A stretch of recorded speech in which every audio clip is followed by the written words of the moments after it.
Hello guys, আজকে চলে এসেছি একটা বিয়ে বাড়ি।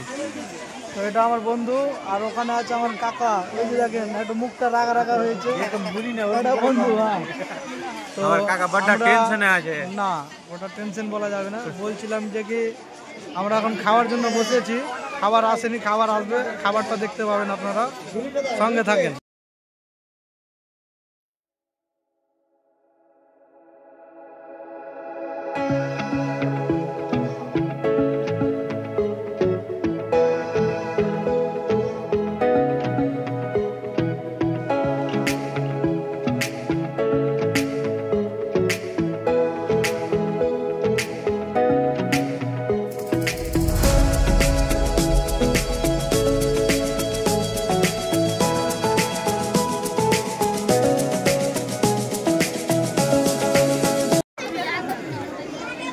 আবা